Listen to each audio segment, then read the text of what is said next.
Project आप कह रहे हैं कि कम्प्लेक्स हो गया, तो हम ये करते हैं कि एक और वाइट में प्रोजेक्ट बना लेते हैं। रिएक्ट का बना लें।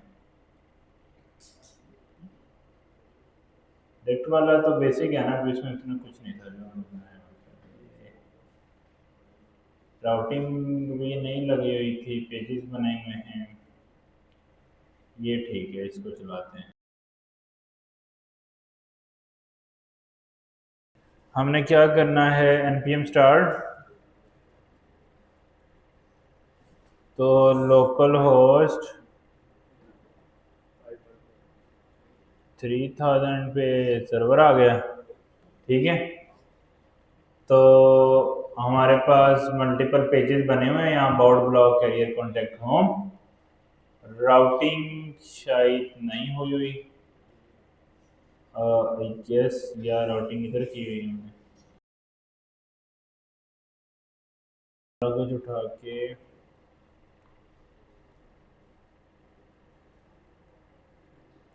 इधर रख दिया है, और इसके अंदर सिंपल एक, ठीक है, बिल्कुल सादा कंपोनेंट बन गया है, इसमें अभी कुछ भी नहीं है इस वक्त। सही है। अच्छा, अब मैं ये बात कर रहा था कि हम जब एक एप्लीकेशन बनाते हैं तो उसका जो मेन कोर फीचर होता है उसको हम ऑथेंटिकेशन या ऑथराइजेशन फीचर बोलते हैं। ऑथेंटिकेशन का मतलब होता है कि यूज़र सिस्टम के साथ ऑथेंटिकेट है या नहीं, लाइक वो हमारा यूज़र है या नहीं। जैसे फेसबुक के हम यूज़र नहीं हैं, हम फेसबुक की एप्लीकेशन यूज़ करने के लिए ऑथेंटिकेटेड नहीं है। ऑथेंटिकेट होने का मतलब ये है कि लॉगिन और साइन अप का होना, और उसके थ्रू यूज़र का हम उसका यूज़र बनना, साइन अप करना किसी भी प्लेटफॉर्म के साथ, वो ऑथेंटिकेशन होती है। ऑथराइजेशन बोलते हैं कि एक एप्लीकेशन के अंदर मुझे क्या क्या काम करने का मैं अथराइज हूँ। लाइक मैं पोस्ट क्रिएट कर सकता हूँ, मैं किसी की पोस्ट डिलीट कर सकता हूँ या नहीं कर सकता, या सिर्फ अपनी सिर्फ पोस्ट डिलीट कर सकता हूँ। जो एडमन होता है उसको हम परमिशन एंड रोल्स भी बोलते हैं। जो एडमन होता है उसके पास परमिशन होती है, वो अथोराइज होता है कि वो किसी की भी पोस्ट डिलीट कर दे, वो किसी का कमेंट डिलीट कर दे। लेकिन मैं अथोराइज हूँ अपनी पोस्टें डिलीट करने का, अपनी पोस्टें क्रिएट करने का, तो इसको अथोराइजेशन बोलते हैं। अथेंटिकेशन बोलते हैं कि सिर्फ मैं अथेंटिकेट हो जाऊँ सिस्टम के साथ कि मैं इस पर्टिकुलर प्लेटफॉर्म का मेंबर हूँ। तो अभी जो हमारा टॉपिक है आज का वो है अथेंटिकेशन का, कि हम अथेंटिकेट करना चाह रहे हैं यूज़र के, यूज़र हमारे सिस्टम में आके अथेंटिकेट हो जाए। फिर ऑथराइजेशन एक सेकंड चैप्टर है जिसके अंदर हम स्टडी कर सकते हैं कि उसको क्या क्या काम करने की अथॉरिटी है। ऑथराइजेशन मतलब अथॉरिटी, अथेंटिकेशन मतलब अथेंटिकेट होना किसी भी सिस्टम के साथ। सही है।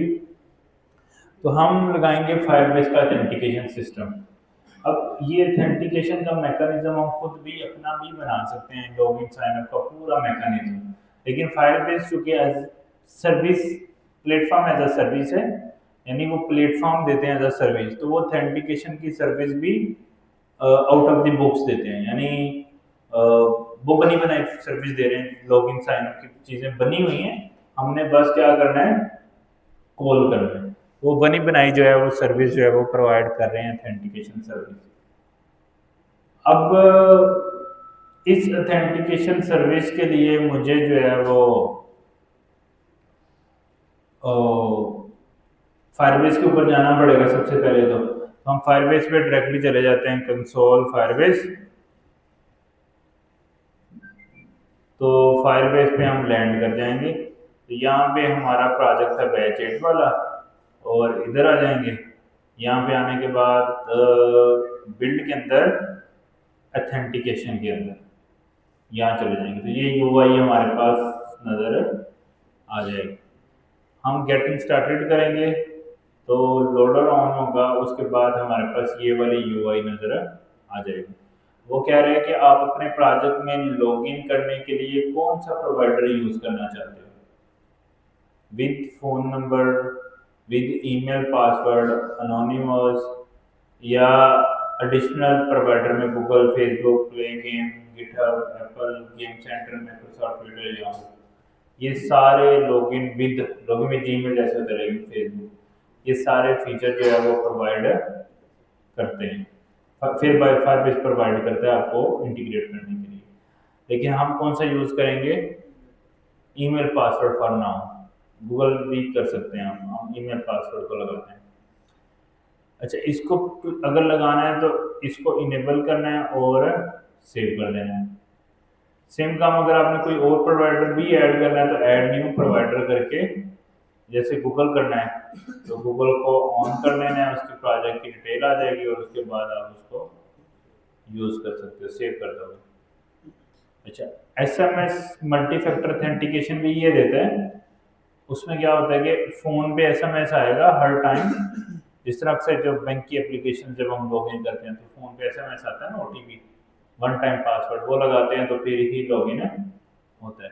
तो वो है, लेकिन वो पेड है, वो फ्री में नहीं है, तो वो हम नहीं कर सकते। लेकिन अभी के लिए हमने ईमेल पासवर्ड वाला प्लेन ईमेल पासवर्ड की लॉजिक समझने की कोशिश करते हैं। अच्छा, अब ये हमने इनेबल कर दिया। यूज़र की टैब में जाएंगे तो अभी मेरे पास कोई भी यूज़र नहीं है। जैसे हम डेटाबेस के अंदर भी फायरबेस की यूआई से भी ऐड कर सकते हैं ना डाटा, और थ्रू कोड भी कर सकते हैं। तो ये यूज़र भी क्रिएट करने की ऑप्शन दे रहा है, थ्रू यूआई भी, उसका ईमेल और पासवर्ड देके आप यूज़र क्रिएट कर लो, और थ्रू कोड भी हम यूज़र क्रिएट कर सकते हैं। तो अगर यूज़र इसमें हमारा क्रिएट हो जाता है तो हमें रिटर्न में क्या मिलेगा?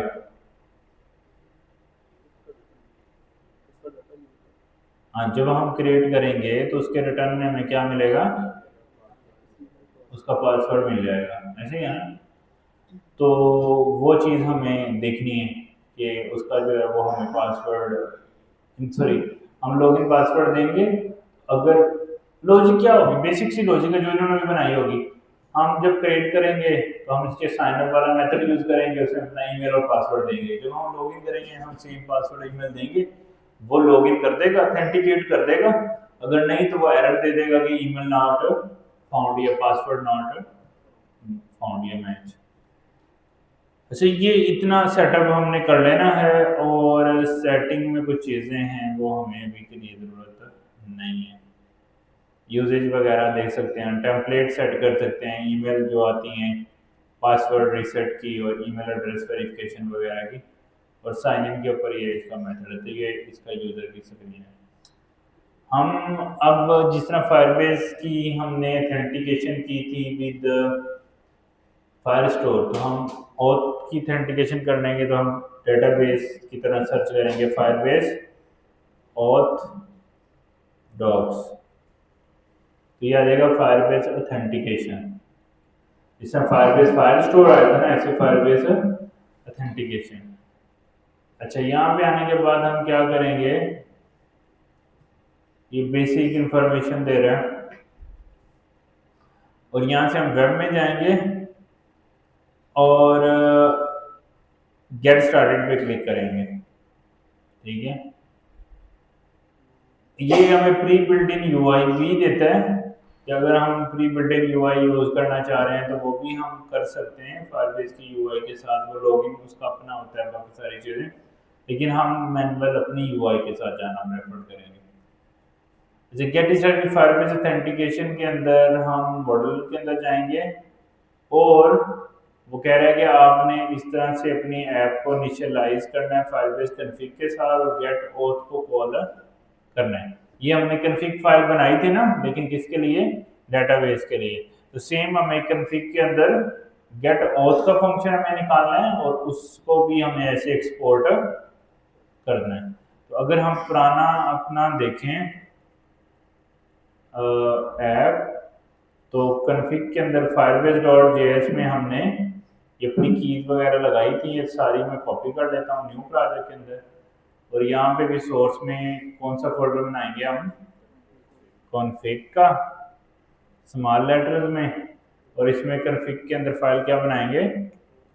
firebase.config.js भी बोल सकते हैं, और firebase.js भी बोल सकते हैं। अच्छा, ये बन गई हमारे पास।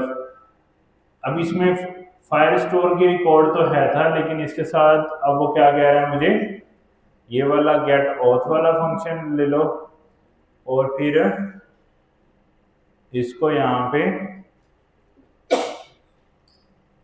गेट ऑथ वाला फंक्शन एक्सपोर्ट भी कर दो और उसके अंदर ऐप का रेफरेंस दे दिया। अब ऐप में क्या है, ये इनिशियलाइजेशन है। इनिशियलाइजेशन में क्या है, ये की तो कीज देके इनिशियलाइज का फंक्शन कॉल करके इंस्टेंस बन गया। वो पास कर दिया गेट ऑथ के फंक्शन को, उसने जो रिप्लाई किया वो ऑथ वेरिएबल बन गया। अब जिस तरह हम डीबी डार्ट करते थे ना, या डीबी पास कर देते थे हम गेट डॉक्स के अंदर या इस तरह की चीजों में, तो अब हम ओथ को पास कर दिया करेंगे लॉग इन करते हुए, साइन अप करते हुए, ओथ का वेरिएबल बनाया है। लेकिन इस फाइल में क्यों बनाया है, क्योंकि कॉन्फ़िगरेशन चाहिए ना, उसने यूजर क्रिएट करना है। लेकिन किस अकाउंट में, फायरबेस पे तो बहुत प्रोजेक्ट्स हैं, तो उसके क्रेडेंशियल हमने इधर दिए हुए हैं फायरबेस.js में, तो इधर क्रिएट करना है काम। अच्छा, अब क्या करना है जी, उसके बाद sign up a new user. Sign up करने के लिए क्या करना है, गेट ऑथ का फंक्शन है, वो हमें कहां से मिलेगा, फायरबेस ऑथ से, और create user with email password. Get auth के फंक्शन को कॉल करके क्या मिल जाएगा हमें, ऑथ। अच्छा, ये मेरे ख्याल से हमें गेट ऑथ कॉल करने की जरूरत नहीं है, क्योंकि ऑथ का इंस्टेंस हमने ऑलरेडी बना लिया है। तो हम ऑथ वहां से इंपोर्ट कर लेंगे जिसने डीबी इंपोर्ट किया था, और sign create sign in with email password यहाँ से ले लेंगे। तो अगर हम जाएं, लेकिन इस ये ईमेल पासवर्ड हमारे पास आएगा तो हम देंगे ना इधर, हमने तो अभी कोई यूआई नहीं बनाई। तो इसका मतलब है कि पहले कोड में हमें कौन सा पेज बनाना चाहिए, कौन सा पेज बनाना चाहिए, लॉगिन और साइन अप के दो पेज बनाने चाहिए। ये लॉगिन का पेज आ गया और एक साइन अप। तो पहले तो हम कौन सा पेज बना लेंगे, साइन अप का पेज बना लेंगे। साइन अप का पेज बनाएंगे कैसे, simple sign up dot JS और आर एफ सी, तो ये साइन अप हो गया। अब साइन अप करते हुए हम क्या करेंगे, ये साइन अप का फोल्डर हमने पेज बना लिया। अब इसको हमें राउटिंग के अंदर, राउटिंग हमारे पास कॉन्फ़िगर नहीं है, तो हम एक बना लेते हैं, ऐप राउटर डॉट जेएस, और हमने इंस्टॉल भी नहीं की थी राउटिंग इसमें, रिएक्ट राउटर किया तो होगा,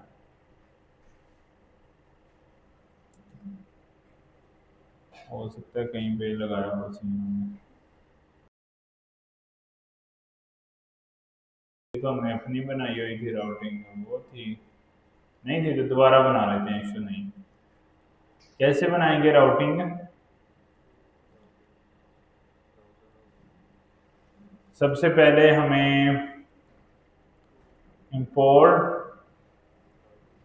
browser router from react router, home page, about page, contact page, services page, header का कंपोनेंट, राउट और राउट्स आ जाएंगे, और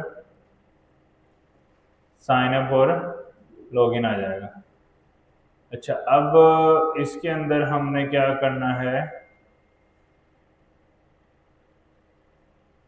इसको हम राउटर बोल देते हैं, या ऐप राउटर, ठीक है, ऐप राउटर बोल देंगे। ऐप राउटर के अंदर ब्राउजर हेडर, हेडर राउट्स, और ये सारा सिस्टम जो है वो बन गया है, ठीक है। ये कोई इशू है, हेडर राउट से ऊपर कॉल कर दिया तो सारे आ गए, और ऐप राउटर आ गया। ऐप राउटर को हम कौन कॉल कर देंगे,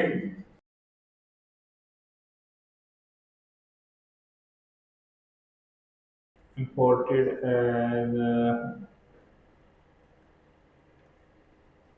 एक्सपोर्ट भी तो करना है ना,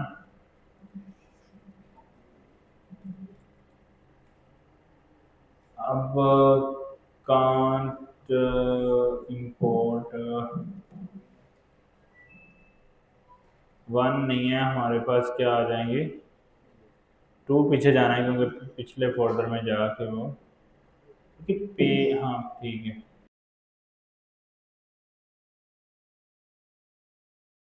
इसको हम यहाँ से निकाल के इधर ले जाते हैं।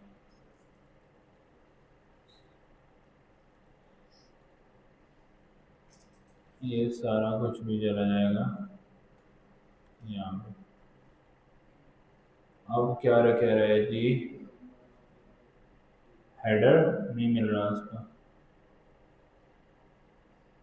इसको हम वैसे रिमूव कर देते हैं, ज़रूरत नहीं है। लॉगिन का पेज है, अच्छा बनाएंगे। लॉगिन लॉगिन लॉगिन पेजेस में, लॉगिन डॉट जेएस, ठीक है। होम पेज आ गया, लॉगिन पे लॉगिन का पेज आ गया। तो कॉन्फ़िगरेशन तो हमारी परफेक्ट चल रही है, ठीक है।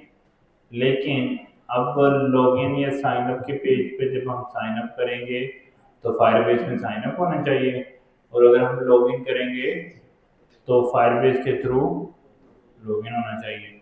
तो पहले तो लॉगिन साइन अप की हमें यूआई बनानी पड़ेगी, ऐसे ही है ना। थोड़ी लॉगिन साइन अप की हम यूआई बना लेते हैं। टाइम बहुत ज़्यादा होगा तो चैट से बनवा लेते हैं। Simple login and sign up page.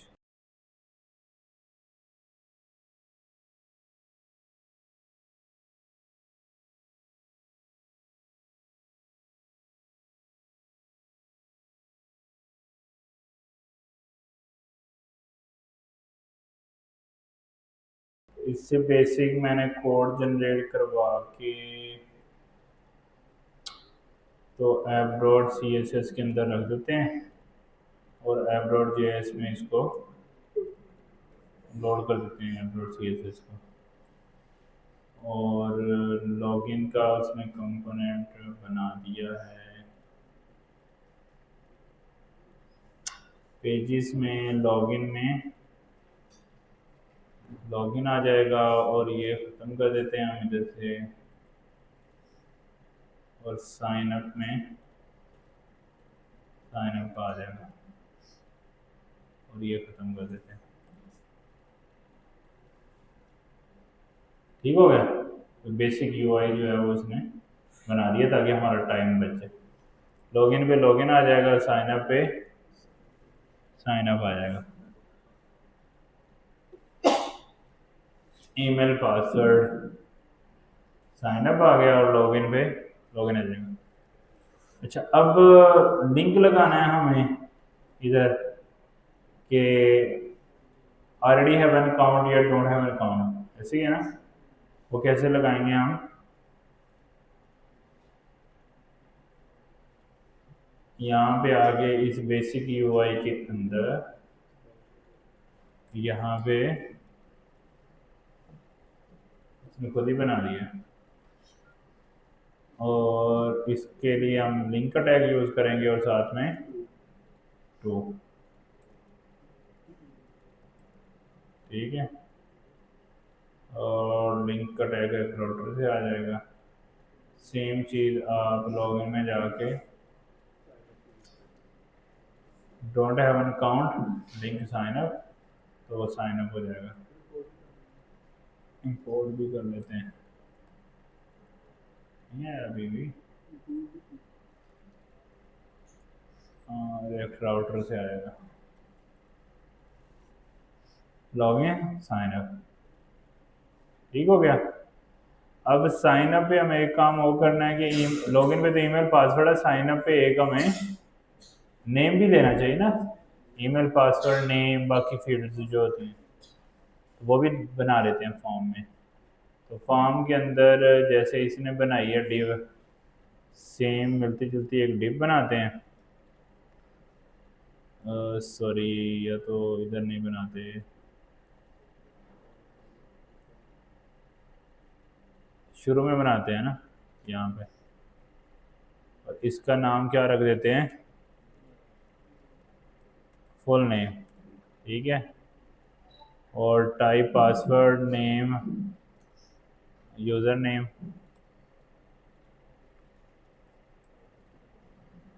Value user name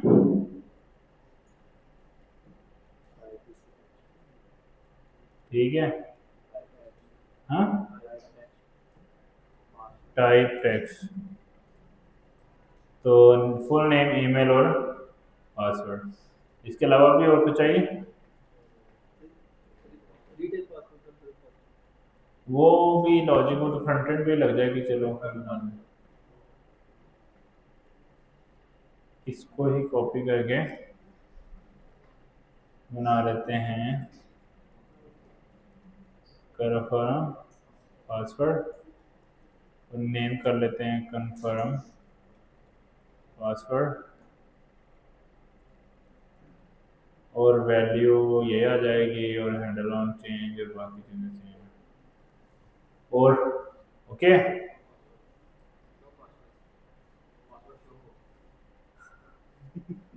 छोटे छोटे काम आपको खुद ही कर लेना, वो मैंने करके दिखाया हुआ है ना आपको, इनपुट की टाइप चेंज करनी होती है। अच्छा अब लॉगिन और साइन में साइन अप आ जाएगा ठीक है। तो अब लॉगिन पे क्लिक करें तो फायरबेस से लॉगिन करें। अच्छा एक चीज़ इसने कोड में जनरेट करके दी है, फॉर्म पे इसने ऑन सबमिट का फंक्शन चलाया है। जिस तरह ऑन क्लिक का फंक्शन होता है ना, ऑन चेंज का होता है। ऑन चेंज पे इसने हैंडल चेंज बनाया है। हैंडल चेंज के अंदर इसने क्या किया है, थोड़ा सा यूनिक काम, फॉर्म डाटा की एक ही फील्ड बनाई है, सेट फॉर्म डाटा और यूज स्टेट डिफॉल्ट में ईमेल पासवर्ड है ना, जिस तरह हमारे पास, इस तरह हमने यूजर नेम और कन्फर्म पासवर्ड भी रख देना है। तो ये सारी चीज उसने ऑब्जेक्ट में एक ही दफा बना दी। और फॉर्म डाटा के अंदर जब हम प्रीवियस फील्ड उसने ऐसे ही रखी है अपडेट करते हुए, और न्यू फील्ड के अंदर even dot target dot name, name भी जो सी भी चीज चेंज हुई है उसका नेम भी पीछे से आ जाएगा और उसकी वैल्यू भी पीछे इवेंट से ही ले ली है। तो उसका फायदा क्या होगा कि हर एक की लहदा स्टेट बनाने की जरूरत नहीं पड़ेगी। ये बात समझ आई है या नहीं आई? कि एक ही ऑब्जेक्ट बना लिए रेदर देन कि हम ईमेल की लहदा स्टेट बनाएं, पासवर्ड की लहदा स्टेट बनाएं, यूजर नेम की, कन्फर्म पासवर्ड की, हमने एक ही स्टेट बना ली है फॉर्म डाटा और उसमें हमने क्या सेव कर दिया ऑब्जेक्ट। अब सबके ऊपर सेम ही फंक्शन कॉल कर दिया हैंडल चेंज, सबके लिए एक ही फंक्शन कॉल होगा ये वाला हैंडल चेंज। और उसमें क्या किया हमने, सेट फॉर्म डाटा, उसमें ऑब्जेक्ट है तो पुराना डाटा जो भी है वो ऐसे ही रख लिया है और जो नया डाटा चेंज हुआ है उसकी की और उसकी वैल्यू को चेंज कर दी। इसका फायदा क्या हुआ, एक ही फंक्शन सारी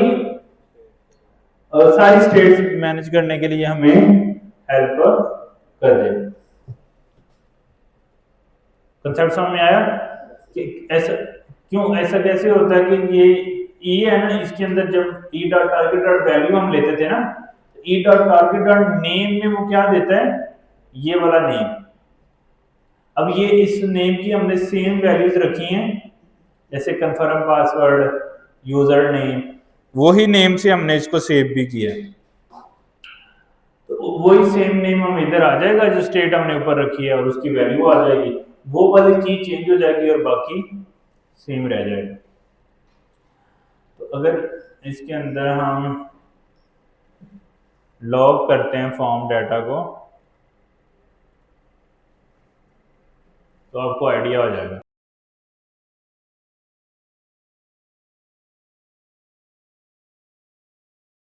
यूजर नेम में जो मैं टाइप कर रहा हूँ वो आ रहा है, पासवर्ड चूंकि ये डिफॉल्ट में सेव था वही आ जा रहा है। मैं इसको खत्म करूंगा तो पासवर्ड खत्म हो जाएगा। कन्फर्म पासवर्ड, यूजर नेम, जो जो भी इधर वैल्यूज डालेंगे वो पूरा ऑब्जेक्ट मेरा मेंटेन होता रहेगा जो मुझे फॉर्म डाटा का चाहिए। अच्छा ये साइन अप फॉर्म तो बन गया है, तो बेसिक है, स्टेट हैंडलिंग है। अब लेदर स्टेट्स बना लो या एक ही स्टेट बना लो, इसमें कोई भी कंफ्यूजन तो भी आप पूछ सकते हो कि एक ही स्टेट हमने कैसे चेंज की है। अगेन ऑब्जेक्ट सेट कर दिया है, प्रीवियस जो भी डाटा उसमें था पुरानी स्टेट वो परसिस्ट की है स्प्रेड ऑपरेटर से, और न्यू की को जो है वो उसकी की नेम के थ्रू वैल्यू दोनों चीज़ें डायनामिक कर दी, की का नाम भी और उसकी, और क्यू का नाम जब डायनामिक करना होता है तो हमें ये स्केल ब्रैकेट लगानी पड़ती है। अच्छा जी, हैंडल ऑन सबमिट के अंदर इवेंट और प्रीवेंट डिफॉल्ट फंक्शन जब सबमिट होता है ना, पेज रिफ्रेश हो जाता है बाय डिफॉल्ट, तो प्रीवेंट डिफॉल्ट उसको रोक देता है। तो यहाँ पे आ गया सेट फॉर्म डाटा के अंदर हम क्या कर रहे हैं, जब सबमिट हो जाएगा तो उसको डिफॉल्ट सेट 0 कर रहे हैं। तो इसकी मेरा नहीं ख्याल अभी हमें ज़रूरत है। प्रीवेंट डिफॉल्ट क्या करता है, अगर हम एक फॉर्म के ऊपर हैंडल सबमिट लगाते हैं, एक बटन के ऊपर अगर हमने ऑन क्लिक लगाया था तो इशू नहीं होना था, हमने बटन पे ऑन क्लिक नहीं लगाया, उसकी टाइप सबमिट की है और फॉर्म को बोला है सबमिट, ऑन सबमिट, यानी ऑन क्लिक नहीं लगाया, ऑन सबमिट लगाया कि जब फॉर्म सबमिट होगा तो ये वाला फंक्शन जो है वो ट्रिगर हो जाएगा। जब फॉर्म सबमिट होता है ना, इसकी बाय डिफॉल्ट लॉजिक ये है, पेज रिफ्रेश हो जाता है। HTML की बाय डिफॉल्ट लॉजिक क्या है कि फॉर्म सबमिट होने पे पेज रिफ्रेश हो जाता है। तो उसको रोकने के लिए फिर हमने क्या किया है, ई डॉट प्रीवेंट डिफॉल्ट, वो उसको प्रीवेंट कर देता है रिफ्रेश होने से। हम बटन पे फंक्शन नहीं लगाया ना, उस पर टैग दिए सबमिट, तो अगर हमारे पास फॉर्म का टैग होता है ना एक, तो अगर हम उस पर टाइप सबमिट दे देते हैं यानी ऑन सबमिट, जब बटन पे क्लिक होता है तो ऑटोमेटिकली ये वाला इवेंट चलता है, इसका इसका मतलब कि फॉर्म सबमिट हो गया। दोनों तरीके हैं, अगर आपने ऐसा नहीं करना फॉर्म सबमिट वाला सीन, फॉर्म को खत्म कर दो, फॉर्म वाले टैग को, और इस पे क्या लगा लो, ऑन क्लिक, तो फिर भी एक ही बात है। वर्सेस अगर आप फॉर्म को ऑन रखो, ये एसईओ के लिए अच्छा होता है कि फॉर्म टैग सारे यूज किए हो ना। असल तरीका ये है कि आप बटन की टाइप सबमिट रखते हो और फॉर्म पे ऑन सबमिट का इवेंट हैंडल करते हो। तो ये करता ऑन क्लिक वाला, यानी इस पे जब मैं क्लिक करूंगा ना, ये वही काम करेगा जो बटन क्लिक होने पे होता है, सेम। तो फॉर्म हमारा सबमिट हो रहा है और उसमें डाटा भी मुझे आ रहा है।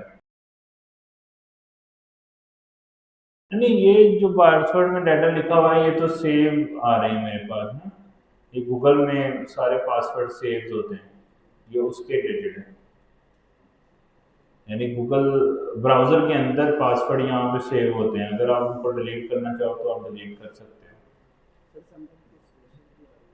वही ना, ये पासवर्ड सेव की ही सजेशंस आ रही हैं, ये ऑटोमेटिक आता है गूगल की तरह, ये ब्राउज़र का फीचर है, पासवर्ड सेव कर लेता है ना ब्राउज़र में, फिर जब इनपुट के अंदर वो खुद ही ऑप्शन दे देता है हमें। अब जैसे ये भी तो गूगल की ही मतलब ब्राउज़र की ऑप्शन है ना, मैं राइट क्लिक कर रहा हूँ तो मुझे जो पहले लिखा हो वो दिखा रहा है इस तरह।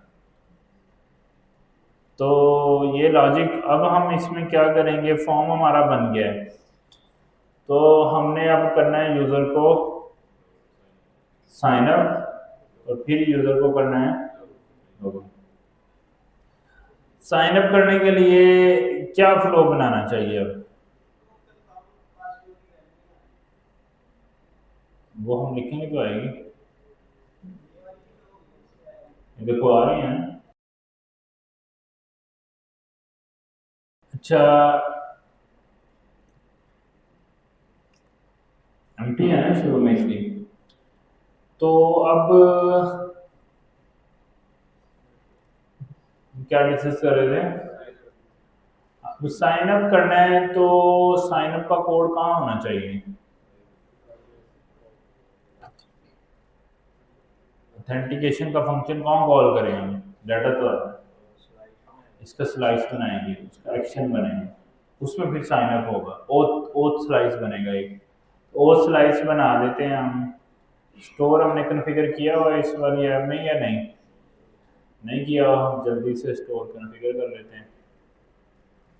स्टोर आप लोग लिखवाओ ना, ये तो बच्चों वाला काम है, स्टोर डॉट जेएस हैं, नहीं हो सकता, हो तो सकता है लेकिन हम करेंगे नहीं ना, स्टैंडर्ड जो हमने पढ़ा है हम उसी को फॉलो करेंगे। स्लाइस, फिर ऑथ स्लाइस डॉट या auth dot slice dot JS. और इसके अंदर इंपोर्ट करना है क्या, कॉन्फ़िगर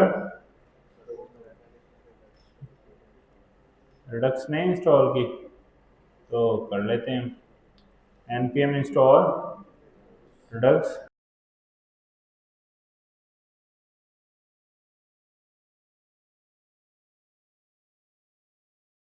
और फिर अब क्या करना है,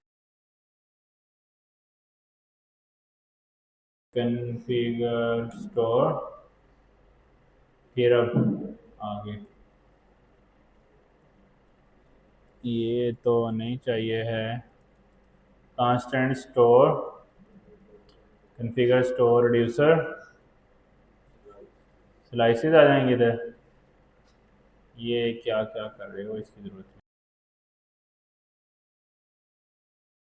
ठीक है।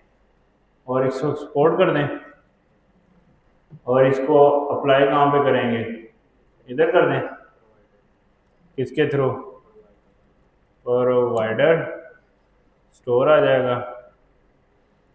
और यहाँ पे प्रोवाइडर क्लोज हो जाएगा और स्टोर इंपोर्ट करना है हमें, स्टोर क्या हो,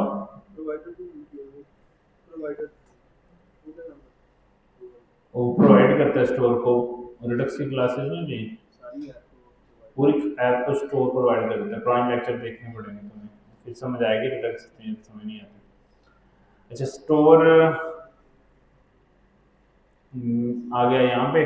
अब क्या करना है, स्लाइस जो बनाया है उसको क्रिएट करना है, कांस्टेंट और slice equal to create slice, उसमें नेम आ जाएगा, इनिशियल स्टेज आ जाएगी, रिड्यूसर आ जाएगा। और ये रिड्यूसर हमें सादा वाला नहीं चाहिए, कौन से वाला चाहिए, एक्स्ट्रा वाला। ये टोकन भी नहीं चाहिए, इज ऑथेंटिकेटेड और यूज़र रख लेते हैं और लोडिंग रख लेते हैं, फॉल्स एरर भी रख लेते हैं। चलो यूज़र और इज ऑथेंटिकेटेड ट्रू या फॉल्स को हमने रख ली दो कीज।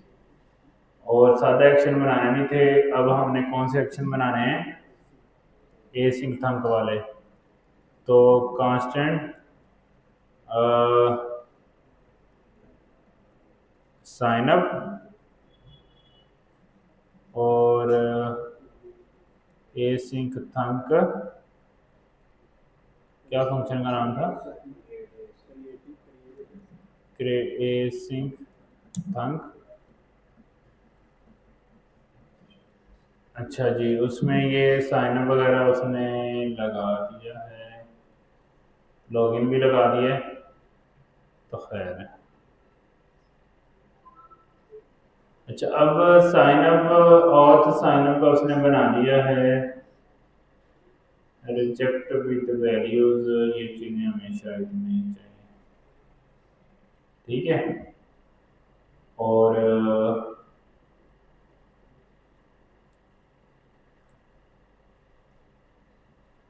ये भी नहीं चाहिए, चलो ठीक है, लगा भी रहे तो हमें इश्यू तो कुछ नहीं दे रहा है। लेकिन यहाँ पे जो ये एपीआई वाली लॉजिक है ये तो हमें नहीं चाहिए ना, हमें कौन सी लॉजिक चाहिए, हमें अपनी लॉजिक चाहिए, तो वो वाली लॉजिक हम इधर लिख देंगे, बाकी चीज़ें जो है वो ठीक है। तो और पीछे से यूज़र का जो डाटा है वो रिसीव हो जाएगा एक्शन को, कुछ भी दे सकते हैं, हमारा यूज़र डाटा दे सकते हैं। ये कोड अब जो बीच में यहाँ पे लिखने हैं वो हमें कहाँ से मिलेगा, फायरबेस से, ये वाला कोड था ना ये वाला। और इसके रिस्पॉन्स में हमें यूज़र क्रेडेंशियल डॉट यूज़र मिल जाता है, तो ये हम इधर लगाएंगे ये यूज़र क्रेडेंशियल हमें इसके जवाब में मिलेगा। तो constant user credential await create user with email and password. इसको क्या क्या चाहिए? ईमेल चाहिए और पासवर्ड चाहिए और ओथ चाहिए। ओथ का वेरिएबल हमने क्रिएट किया हुआ है ना कन्फिग के अंदर। ईमेल जो है हमें मिलेगी यूज़र के डाटा में से, यूज़र डाटा डॉट ईमेल, और पासवर्ड भी हमें यूज़र डाटा डॉट पासवर्ड मिल जाएगा। और यूज़र क्रेडेंशियल में से हमें यूज़र मिल जाएगा, यूज़र, और उसको हम रिटर्न कर देंगे।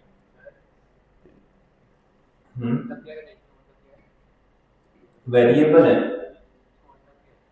क्रेडेंशियल का मतलब होता है जो यूज़र ने लॉगिन किया है उसका जो सेशन है वो इस वेरिएबल में स्टोर है। अब यूज़र कर लो तो ज़्यादा अच्छा है, रिस्पॉन्स कर लो।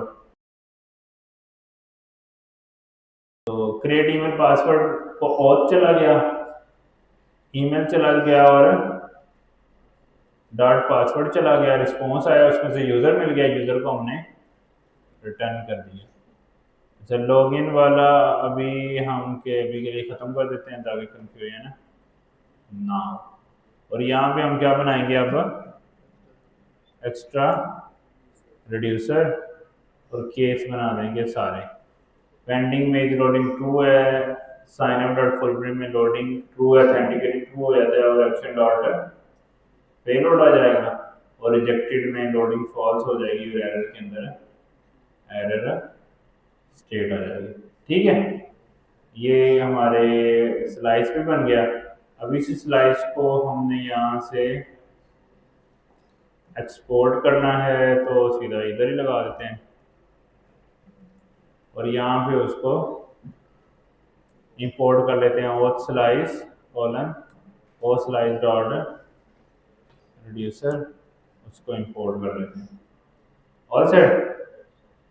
अब इस सेक्शन को हमने कॉल करना है कहाँ पे? साइन अप के ऊपर। तो साइन अप के पेज के अंदर जाएंगे,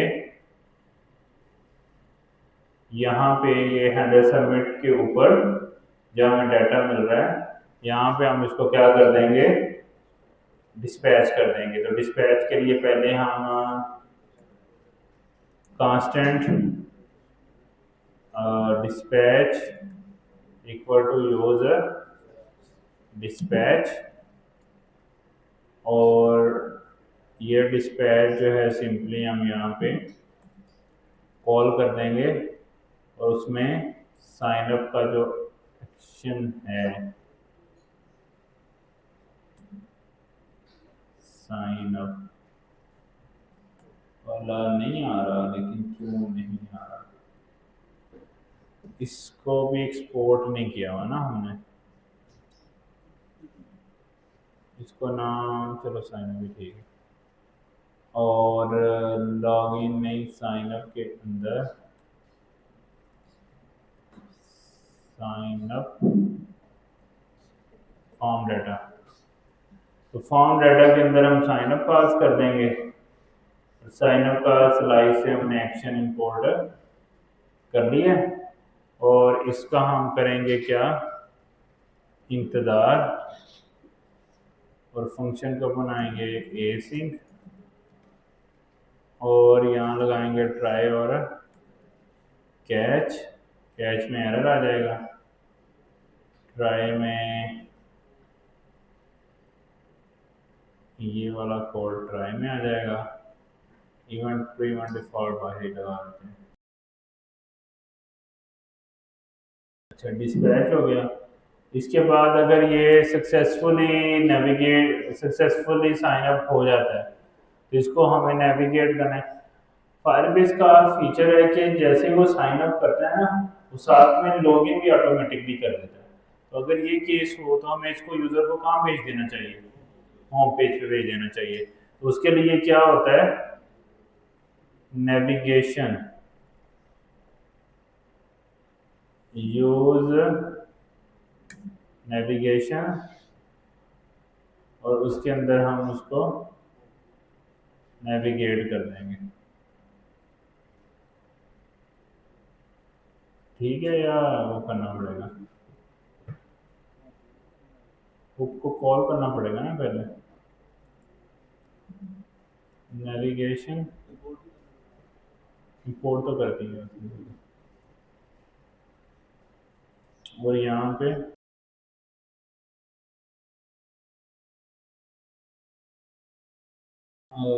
इसकी देख लेते हैं, यूज नेविगेशन। यूज नेविगेट है, नेविगेशन नहीं है।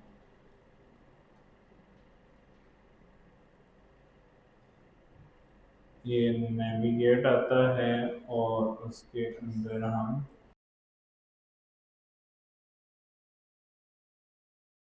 नेविगेट, ठीक है। तो इसको हम होम पे नेविगेट कर देंगे। All set. तो साइन अप पे डाटा ये आ रहा है, हम इधर भी लगा लेते हैं डाटा में क्या मिल रहा है। Log user data in action. और कंफर्म पासवर्ड, पासवर्ड की लॉजिक इधर भी लगा सकते हैं कंपोनेंट के अंदर ही। लाइक अगर जो है वो पासवर्ड और कंफर्म पासवर्ड मैच नहीं करते, password can not be does not match, और रिटर्न कर देंगे अलर्ट दिखा के। और बाकी अगर चेक्स लगाने हैं कि फॉर्म फिल हो तो वो भी हम एक्स्ट्रा चेक्स लगा सकते हैं। जैसे पासवर्ड की लेंथ इतनी होगी, ये सारे चेक्स जो हैं वो लगा दिए। तो ये चेक्स हैं फॉर वैलिडेशन, और फिर उसके बाद एक्शन कॉल हो जाएगा, और फिर हम बेहतर है कि वो हम यप यूज़ करें, जो फिर इस तरह की कंडीशन हमें खुद नहीं लगानी पड़ती। तो उसके बाद हम नेविगेट कर देंगे, ठीक है। तो ये हमारा जी प्रोसेस बन गया है। तो लेट्स सी कि ये हमारा चलता है या कहाँ पे, ऐप में। ये ऐसे इंपोर्ट करना है। और क्या है? अच्छा, फायरबेस को इंस्टॉल भी तो नहीं किया होगा ना। फायरबेस को इंस्टॉल करना है। इसके बाद का तो और कोई प्रोसेस नहीं है।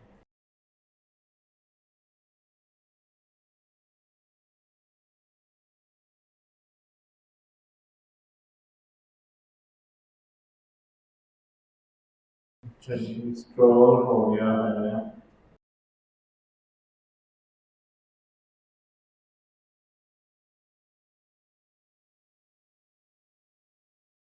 फायरबेस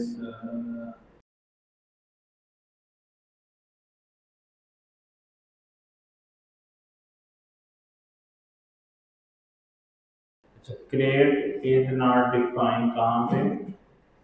स्लाइस में। ये फंक्शन भी तो इंपोर्ट करना है ना, कहाँ से करेंगे? फायरबेस से।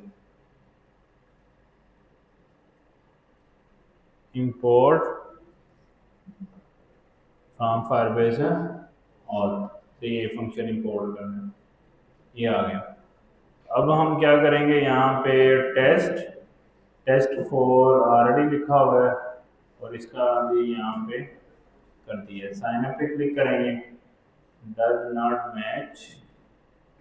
तो 1 2 3 4 5 6 7 8, 1 2 3 4 5 6 7 8।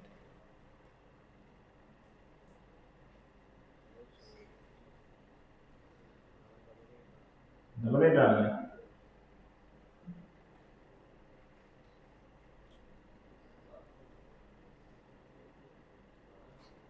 ये क्या सीन है? ट्रिपल एट क्यों आ रहा है? एट तो मैंने एक ही दफा प्रेस किया।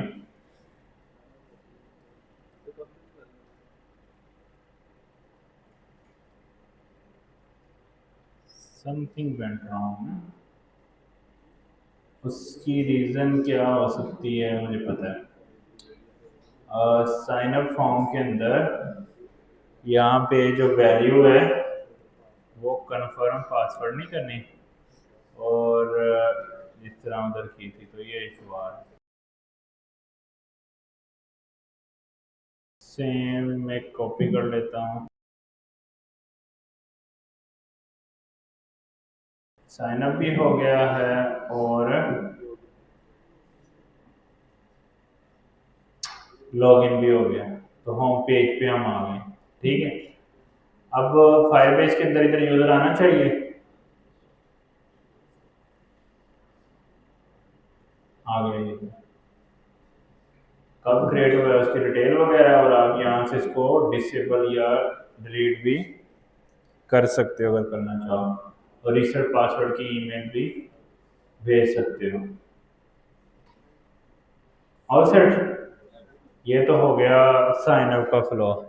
लेकिन अब रिफ्रेश करेंगे ना तो ये लॉग आउट हो जाएगा। अभी तो ये लॉगिन ही है। एक तो ये है कि अगर ये लॉगिन नहीं भी हो तो वो होम पेज पे नहीं आना चाहिए, उसकी लॉजिक हमें मेंटेन करनी है। अगर लॉगिन हो तो फिर ही उधर जाए, अगर लॉग आउट हो तो फिर ना जाए। तो अब अज्यूम करोगे हमारे पास यूज़र लॉग आउट है, इसकी डेफिनेशन हमें कहाँ से मिल रही है कि यूज़र लॉगिन है या नहीं। स्लाइस के अंदर इज ऑथेंटिकेटेड की है और यूज़र की है, तो हम इज ऑथेंटिकेटेड की को देखेंगे। तो हम ऐप राउटर में जाएंगे, यहाँ पे हमें दो तरह के राउट्स बनाने हैं, ऑथेंटिकेटेड राउट और पब्लिक राउट और प्राइवेट राउट्स। दो तरह के राउट्स जो हैं वो हम बना देंगे, प्राइवेट राउट और पब्लिक राउट। अच्छा, प्राइवेट और पब्लिक के राउट बनाने के लिए मैं दो फाइलें और बना लेता हूँ, मतलब पब्लिक राउट्स डॉट जेएस और प्रोटेक्टेड राउट्स डॉट जेएस। अच्छा, पब्लिक राउट्स के अंदर क्या लॉजिक होगी, पब्लिक राउट्स की लॉजिक आ गई हमारे पास।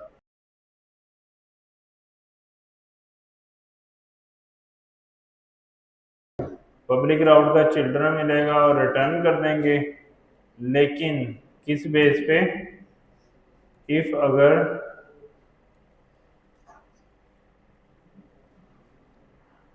पब्लिक राउट में अभी ये देखना है कि यूज़र ऑलरेडी लॉगिन है तो उसको हमें दूसरे राउट में भेजना है या नहीं। अगर नहीं भेजना तो उसका भी ऑप्शन है, अगर भेजना है तो उसका भी ऑप्शन है। लाइक अगर आप ऑलरेडी यूज़र लॉगिन है तो वो लॉगिन पेज पे जा सकता है या नहीं जा सकता, ये डिसाइड आपने करना है। तो ज्यूम करो हम नहीं भेजेंगे, तो उसके लिए हमें क्या करना पड़ेगा फिर, कांस्टेंट यूज़र इज ऑथेंटिकेटेड, कहाँ से, यूज सेलेक्टर, और स्टोर में से कौन सी स्लाइस में पड़ा है, और स्लाइस डॉट इज ऑथेंटिकेटेड।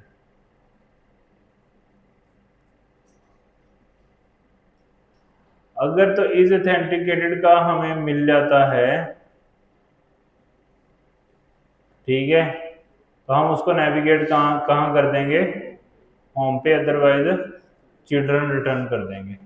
इसकी लॉजिक हमें ये मिल गई है। ठीक है, अच्छा अब सेम चीज हम लगाएंगे प्रोटेक्टेड राउट में, एक्सपोर्ट भी करना है, export default, export default. Protected route में पब्लिक को कर देते हैं प्रोटेक्टेड। इसमें लॉजिक क्या बनेगी, इज ऑथेंटिकेटेड अगर मुझे फॉल्स आता है, ट्रू नहीं आता, तो इसका मतलब यूजर लॉगिन नहीं है। तो वो होम पेज पे नहीं जा सकता, कहाँ पे जाएगा? लॉगिन पेज पे। और ये नेविगेट की तो हमें लॉजिक लगाई नहीं है। कांस्टेंट नेविगेट यूज नेविगेट, ठीक है, ये वेरिएबल बन गया और उसको हमने या मेरे ख्याल से ये उसके अंदर वैसे ही होगा, वो कॉल करने की फिर उससे उसमें ज़रूरत नहीं है। प्रोटेक्टेड में भी कॉल इंपोर्ट करना पड़ना है, ठीक है। अब ऐप राउटर में जो जो राउट आप पब्लिक रखना चाहते हो उसको पब्लिक राउट, और जो जो आप प्रोटेक्टेड रखना चाहते हो उसको प्रोटेक्टेड राउट में हम रैप कर देंगे। तो अज्यूम करो हम होम को क्या रखना चाह रहे हैं? प्रोटेक्टेड राउट, तो इसको प्रोटेक्टेड राउट्स में रैप कर देंगे।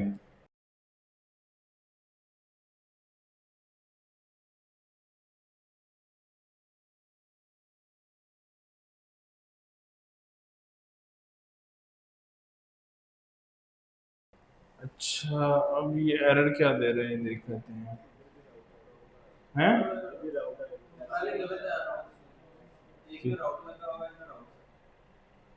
फिर भी एरर आ रहा था।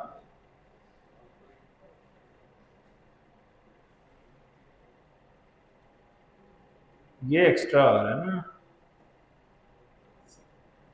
ये एंड पे तो नहीं आएगा ना यार, यहाँ आएगा। अच्छा, ये अब प्रोटेक्टेड राउट हो गया, इसका मतलब क्या है? ये देखो, मैं अगर फॉरवर्ड स्लैश पे जाने की कोशिश कर रहा हूँ तो मुझे कहाँ लेके जा रहा है? लॉगिन में, क्योंकि यूजर लॉगिन है नहीं है, ठीक है।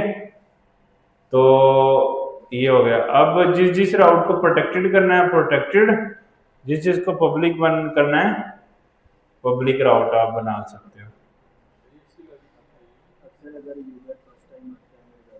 हाँ, फिर उसका सेशन मेंटेन करना है, वो अलग चीज़ है, उस पर हम आएंगे अभी। अब लेट्स सपोज अगर हमने लॉगिन को प्रोटेक्टेड नहीं रखना, पब्लिक रखना है, तो अगर लॉगिन का करना है तो वो उसको प्रोटेक्टेड पब्लिक रखना है अगर, तो इसको हम किस में रैप कर देंगे? पब्लिक राउट में। अभी लॉगिन पे भी जा रहा है क्योंकि पब्लिक राउट है और यूजर लॉगिन है नहीं। अगर ऑलरेडी लॉगिन होगा तो फिर नहीं जाएगा इधर। क्या दिखाऊं इसकी? साइन अप की लॉजिक है ये, एक्शन ही कॉल किए। अच्छा, अब लॉगिन करना है एक, तो लॉगिन के साथ वो मेंटेन करना है, इसका सेशन मेंटेन करना है। लाइक अगर यूजर ऑलरेडी लॉगिन है तो उसको बार बार लॉगिन करने की जरूरत ना पड़े। प्रोटेक्टेड की लॉजिक ये है, प्रोटेक्टेड राउट्स इज ऑथेंटिकेटेड लिया यूज सिलेक्टर से। अगर ऑथेंटिक नहीं है तो नेविगेट कर दो, अगर है तो चिल्ड्रन रिटर्न कर दो। चिल्ड्रन ये वाला राउट,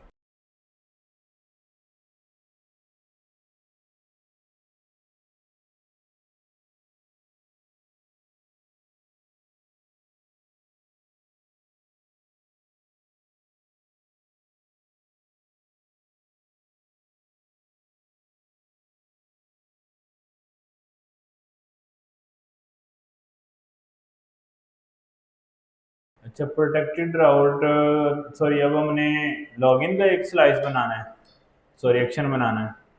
तो constant login create async thunk, और उसमें उसने सारी लॉजिक जो है वो खुद से लिख दी है। इसमें क्रिएट ए सिंक थंग में ऑथ लगा दी, sign in with email password, user data dot email user password आ जाएगा पीछे से, अगर वो आता है तो उसको सेट कर दिया।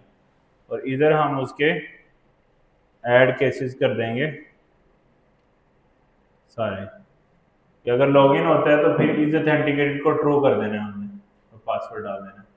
और इस सेक्शन को हम कहाँ कॉल करेंगे, लॉगिन के अंदर। पहले तो हम डिस्पैच बनाएंगे यूज डिस्पैच के साथ, और यहाँ पे हम डिस्पैच कर देंगे डिस्पैच और लॉगिन का एक्शन कॉल कर देंगे।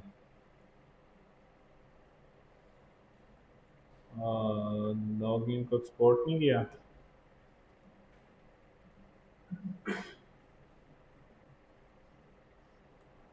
लॉगिन का एक्शन कॉल हो जाएगा और उसको फॉर्म डेटा चला जाएगा। ये क्या कर रहा है, ठीक है। इस पे हम थोड़ा सा वेट लगा लेंगे, जैसे ये आंसर आएगा इसका, ट्राई कैच में भी रैप करना पड़ना है ना,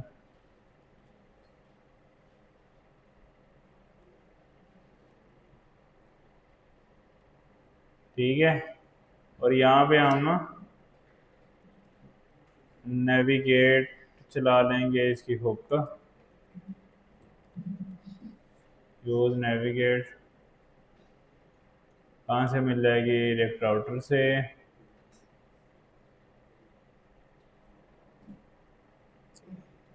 नेविगेट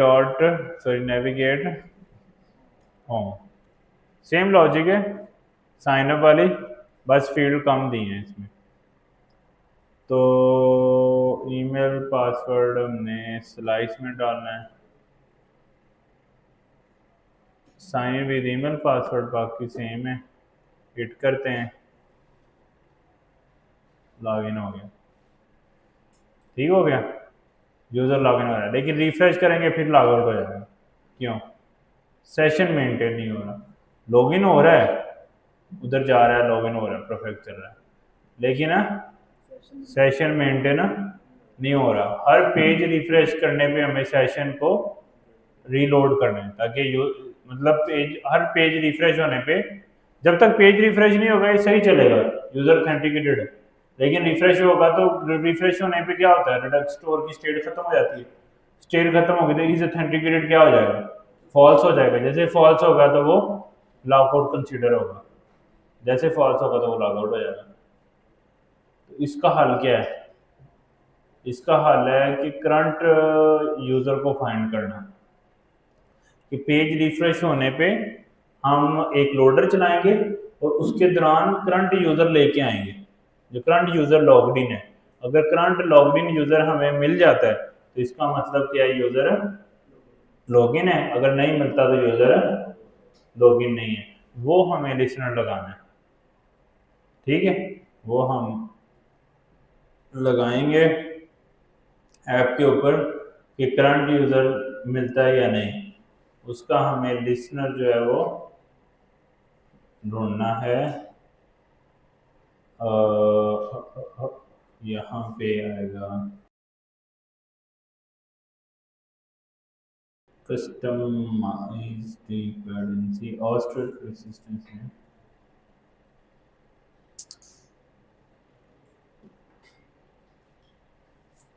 ये कुछ और है, फायरबेस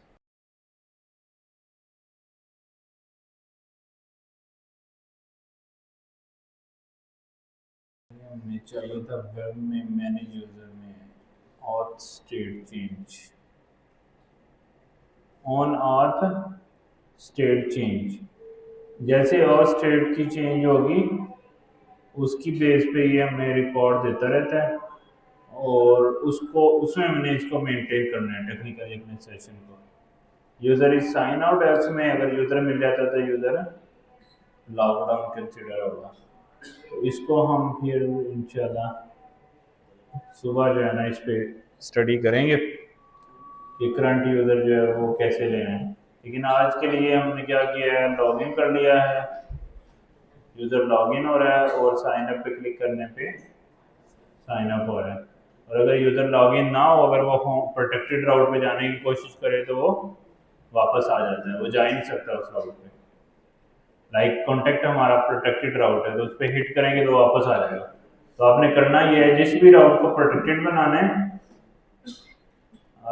राउट्स के अंदर राउट्स में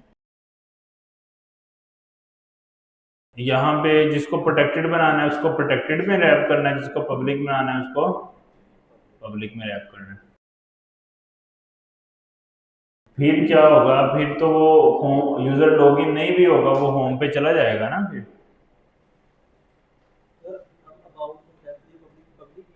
ये तो पब्लिक ही है बाय डिफॉल्ट।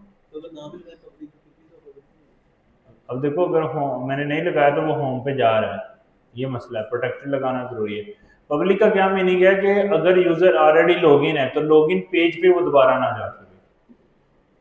अगर आप पब्लिक इनको बना दोगे ना, तो अगर यूजर लॉग्ड इन है तो फिर इनके ऊपर नहीं जा सकता। यानी पब्लिक राउट का मतलब ये है, आथ राउट भी कह सकते हैं इनको, कि अगर लॉगिन यूजर ऑलरेडी है तो मैं चाहता हूँ वो लॉगिन पेज मेरे ऐप का दोबारा ना देख सके, लॉग आउट हो तो लॉगिन जाए ना। इसलिए अगर यूजर ऑलरेडी लॉगिन होगा ना, तो अगर वो मतलब ऑलरेडी अगर वो लॉग्ड इन है, तो अगर मैं इधर गो टू लॉगिन लिखूंगा ना, उस पर जाऊंगा तो ये मुझे वापस भेज देगा, जाने नहीं देगा लॉगिन पे, क्योंकि यूजर ऑलरेडी लॉग्ड इन है। तो उसके लिए मुझे क्या करना पड़ेगा, लॉग आउट करना पड़ेगा यूजर। सही है? यानी समझे बात कि अगर यूजर ऑलरेडी लॉगिन है तो वो लॉगिन पेज पे ना जाए, तो वो लॉग आउट होगा तो फिर ही लॉगिन पेज पे जाना चाहिए ना, क्योंकि लॉगिन दोबारा क्यों करना है अगर ऑलरेडी लॉगिन है। ये केस हैंडल कर रहा है। अभी तो जा रहे हैं ना, अभी इवन लॉगिन भी है, रिफ्रेश करने पे वो चला जाता है। अगर रिफ्रेश नहीं किया होगा, जैसे होम पे हम लगाते हैं, अभी अगर होम में मैं लगाता हूँ लिंक एक,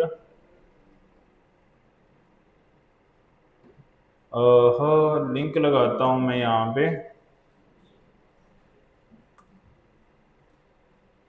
लॉगिन का, इसको कहाँ जाना चाहिए, इस लिंक पे क्लिक करने पे लॉगिन पे जाना चाहिए ना। देखिए वो नहीं जा रहा है, रिफ्रेश करेंगे तो जा रहा है। अब रिफ्रेश किया है, अब वो होम पे नहीं जा रहा क्योंकि लॉगिन नहीं है। अब लॉगिन कर लिया है, होम पे आ गए हैं, तो अब लॉगिन पे नहीं जाएगा। कब तक, जब तक लॉग आउट ना हो। जैसे लॉग आउट करूंगा तो फिर वो लॉग आउट हो जाएगा, फिर वो लॉगिन पे जाएगा, फिर वो होम पे नहीं आएगा। अगर हम इसको पब्लिक राउट में नहीं करते ना, शिफ्ट ऐप राउटर में, इसको पब्लिक राउटर में लॉगिन को रैप नहीं करते तो क्या होगा, अब जाएगा। हालांकि लॉगिन भी है, मैंने लॉगिन किया है, इधर यहाँ से क्लिक कर रहा हूँ तो वो फिर भी जाएगा। तो अब ये तो आप पे डिपेंड करता है कि आप कुछ पेजेस को लॉगिन होने के बाद रिस्ट्रिक्ट करना चाहते हो या नहीं, कि यूजर लॉगिन होने के बाद उन पेजेस को ना देखे, जैसे लॉगिन पेज को ना देखे। जैसे फेसबुक वगैरह पे लॉगिन पेज जब एक दफा कर लेते हो, तो जब तक लॉग आउट नहीं करते तो लॉगिन पेज तो नहीं दोबारा कभी नजर आता। वो सीन है, ये इस वजह से लगाया था।